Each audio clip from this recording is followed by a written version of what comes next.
This morning, the countdown is on. 30 days away from the November election, and Tuesday is the deadline to register to vote. Another week, another lifelong Republican moving away from his party's current candidates. Republican Glenn Whitley, the former Tarrant County judge, on how he plans to vote next month and why he wants to go public with it now. Local and state leaders are organizing a new campaign to defeat 3 charter amendments on the Dallas ballot. The way these amendments are written, it's going to destroy City Hall. Former Dallas Mayor Mike Rawlings on what to expect in the remaining weeks. And Monday marks 1 year since Hamas attacked Israel. Texans in Congress have a request now for President Biden. Congressman Keith Self in studio on the letter he sent to the White House. Inside Texas Politics with Jason Whiteley starts now.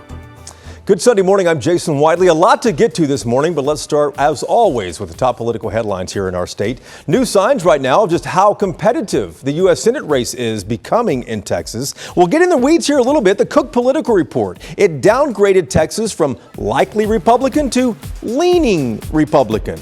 This is a minor change, but another group called Inside Elections did the same thing recently, and this is significant because it does reflect Allred's momentum.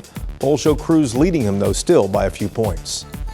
Texas just set a brand new record. More than 18 million people are now registered to vote in this state. The biggest gains are where you'd expect, the large metro areas, DFW, Austin, Houston, San Antonio. This new number, though, just indicative of all the new residents we now have. It's unclear, though, how they will vote. Keep in mind, though, being registered and actually showing up, though, are two completely different things. And Democrat Colin Allred has picked up 2 more endorsements from Texas Republicans. Former Congressman Adam Kinzinger is starting a Republicans for Colin Allred group. You know, after leaving Congress, he moved from Illinois to the Woodlands, just outside Houston. Former GOP state reps Jason Villalba and Bennett Ratliff from North Texas are also part of it. Cruz dismissed this news and pointed to the Democrats who support him, including Harris County District Attorney Kim Ogg, among others. You know, there does appear to be more Texas Republicans right now refusing to vote for Donald Trump next month. Maybe they're just more vocal about it, but our first guest this morning is now adding his voice to that group. It's Glenn Whitley, a lifelong Republican who spent 15 years as Tarrant County judge. Judge, welcome back to the program. Thank you. You said the other day, quote, "In all likelihood, I'm going to vote for Patrick Moses, who's running for sheriff in Tarrant County." And you said, "I made it clear I'm going to be voting for a lot of Democrats this fall." You're a Republican. You've told me in the past, though, that you were going to support a Democrat, at least for one election. Are you switching parties? No, I'm not switching parties. In fact, it was about 2 years ago when I was on the podcast with you and announced the fact that I was going to be supporting Matt Collier versus Dan Patrick. And I'm at the point this time where I'm looking at the presidential race and I'm looking at our senatorial race. From my standpoint, Trump has constantly belittled and, bullied people. He's disrespected our military and our vets, convicted of paying hush money to a porn star. And then the thing that broke the camel's back for me was the insurrection on January the 6th. And so that's the reason I wouldn't vote for Trump. But the reason that I will support and vote for Harris is the fact that I do believe she wants to lift people up. I believe very strongly that she approaches things with an open mind. I know there's been a lot of conversation about the fracking.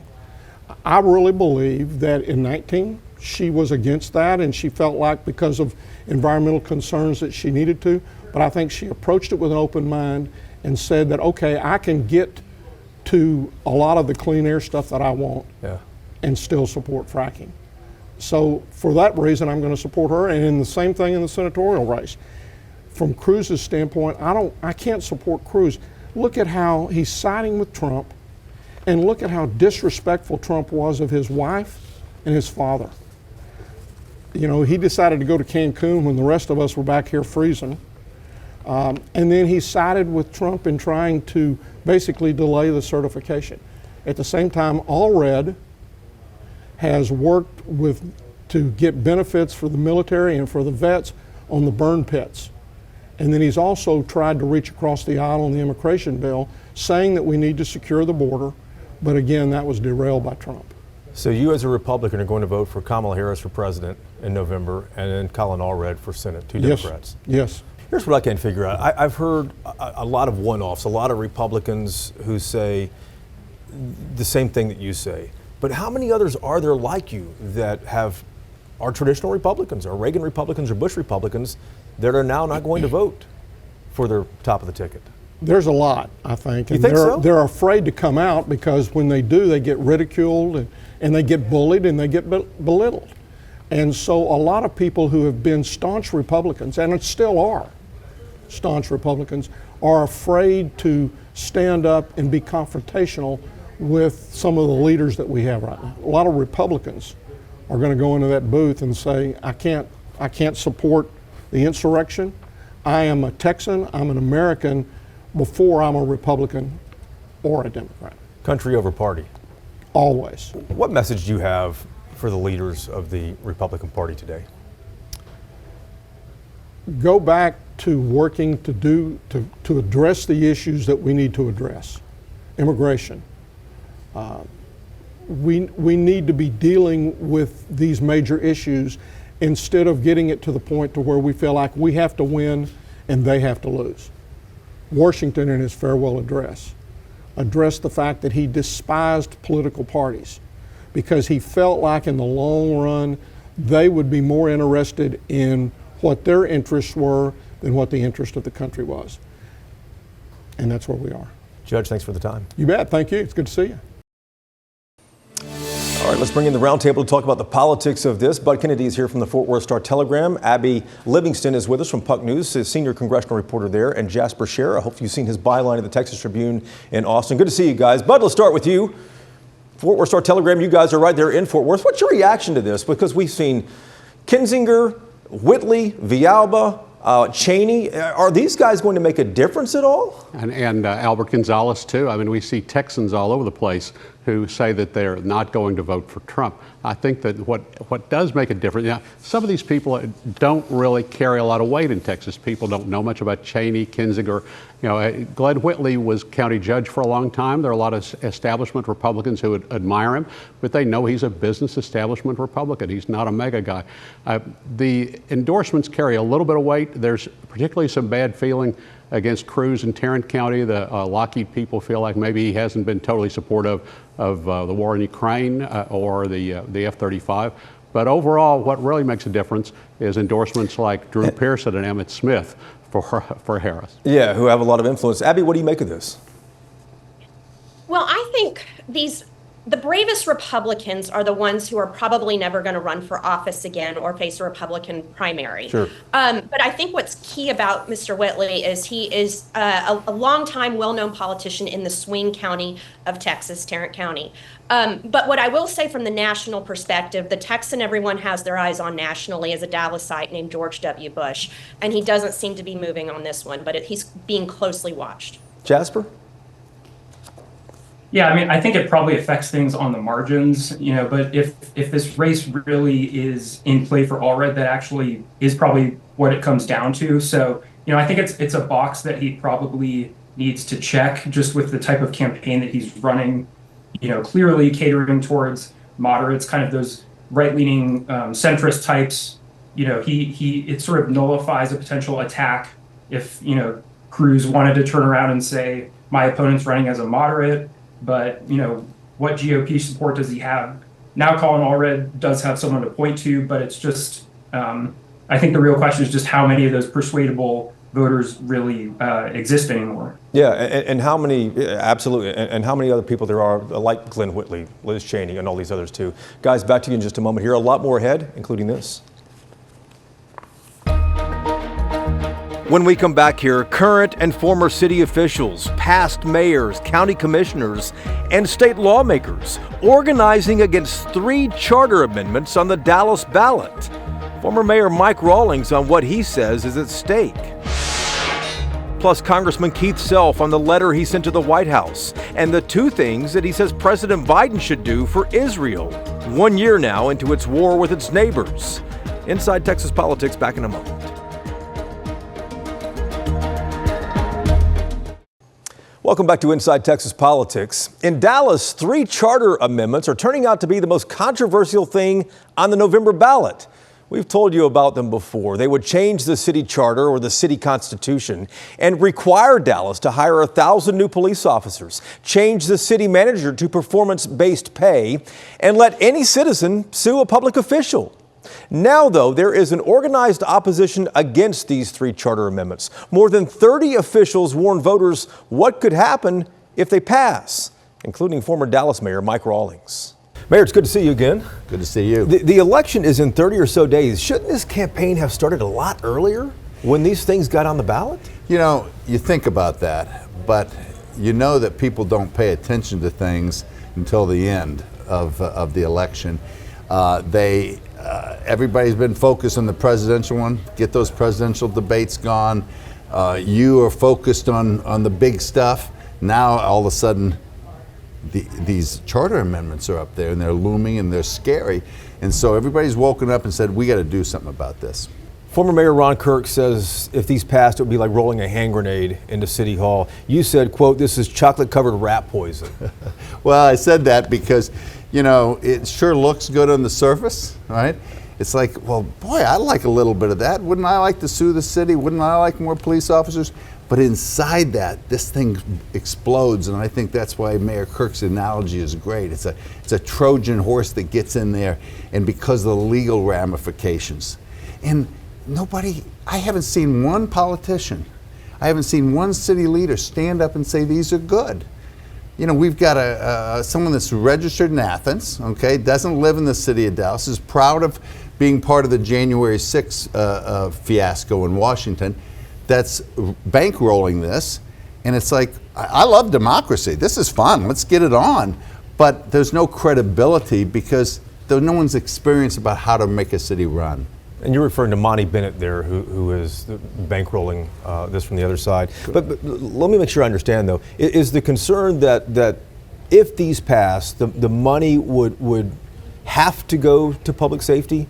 Well, and City Hall and the elected council members and mayor couldn't decide whether they want to, give some to City Hall, give some to public safety, give some to libraries and roads? Well, first of all, it dictates how the mayor and city council spends the money. Okay? We've never done that, and no city in America does that. It's binding. It's binding. You have to do it because of one vote on one day. All right.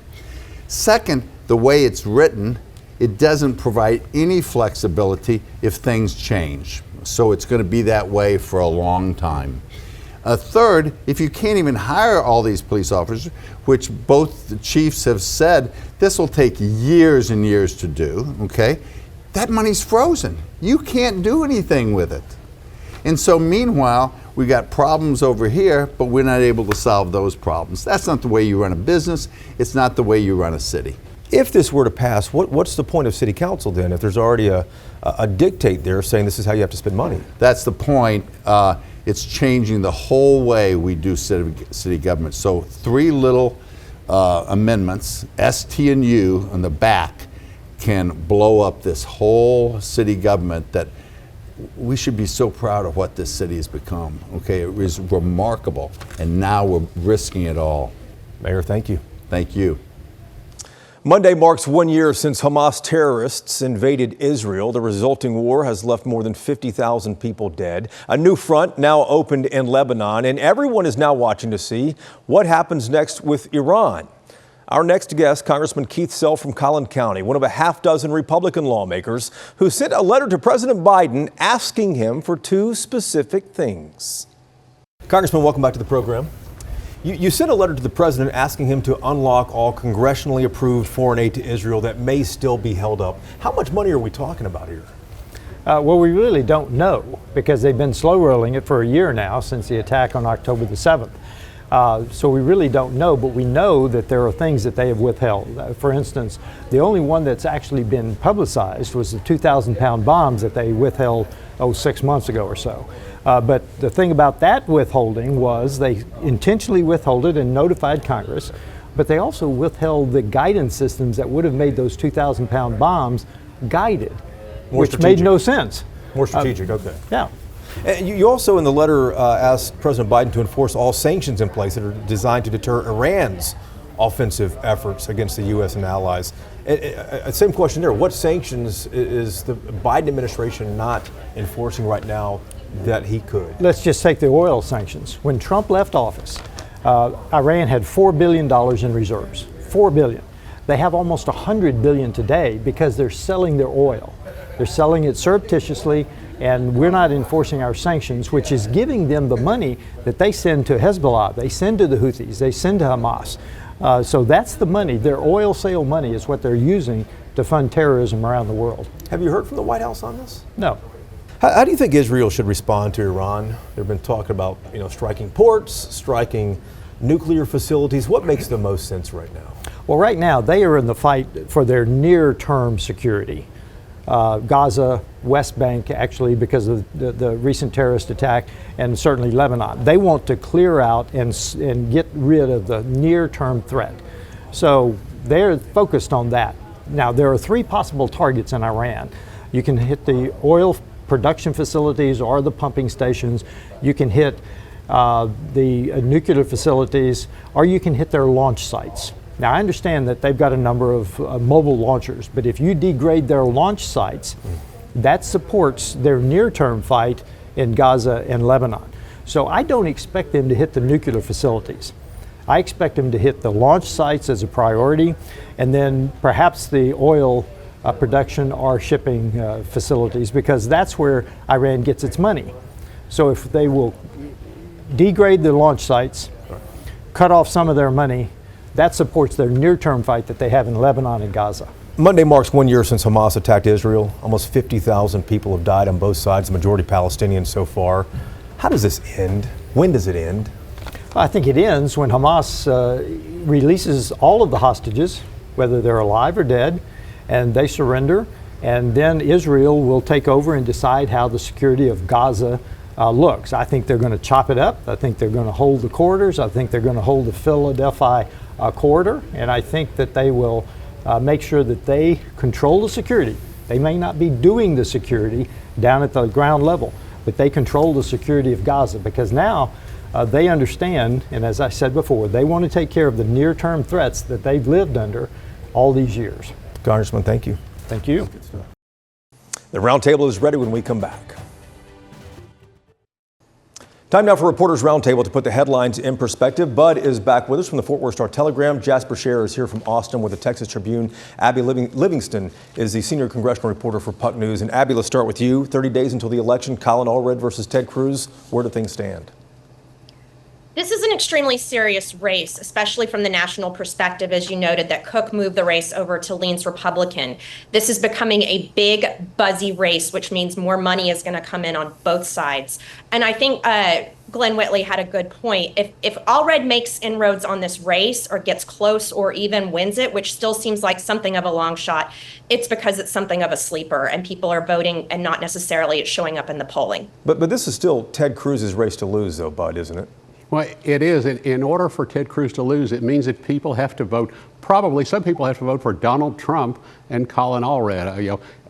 Allred says that people in the border who think Cruz hasn't done enough to stop the border are going to vote for him. And Jasper, you talk to political folks constantly here. Is the race really as close as polls show, as a lot of people are saying? I think it is. I mean, just all the indications that we've seen, in the months leading up to now, just looking at the fundraising numbers, the kind of the margins by which Allred has been outspending Cruz on TV. He's really been getting his message out. I think, effectively, he's been defining himself as kind of this, bipartisan, moderate guy who, isn't going to do anything too offensive to Republicans if they trust him with his vote. So I think it's, it is close. But that being said, the elections forecasters have been changing it to lean Republican. That's not, that's a little bit to the right of toss-up still. It's not exactly a 50-50 situation. It just means that it's absolutely in play. I think Allred still has probably a little bit of ground to make up, though, over the next 30 plus days. Yeah, still an uphill climb for him. But let me ask you about the Attorney General, Ken Paxton.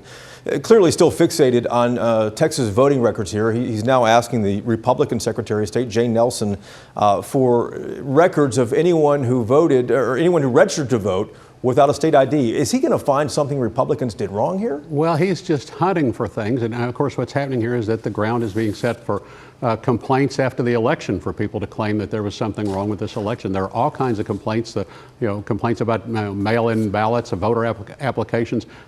Everything is crazy. It's going to be crazy from November to January. And that seems to be what this is about, Abby. There's no smoke anywhere that I've seen or heard of. This is about creating attention. Exactly, and this is, you will remember that Ken Paxton led one of the lawsuits that was in the buildup toward the insurrection in 2020. This is extremely serious, but yes, the ground is being laid now. What do you make of this, Jasper? Yeah, I think that's absolutely right that it's, laying the groundwork. This is also something that Ken Paxton was involved in 2020, even before the election, with challenging Harris County's kind of novel, processes for voting with drive-through voting, sort of sowing doubt in, not saying there's anything there, but let's just, everyone be diligent and keep an eye on it. It's more of the same of that. I think he is laying the groundwork for if something unexpected happens in the statewide elections. But as of now, it's, I think, important to point out that there has been nothing uncovered yet by Paxton. Absolutely zero. And 30 days left. Who knows what else is going to happen? Any day could bring something else. Guys, thanks so much. Jasper, Abby, Bud, we appreciate it as always. And thank you for watching as well. We're back next Sunday to take you inside Texas politics and hope you can join us then. Take care.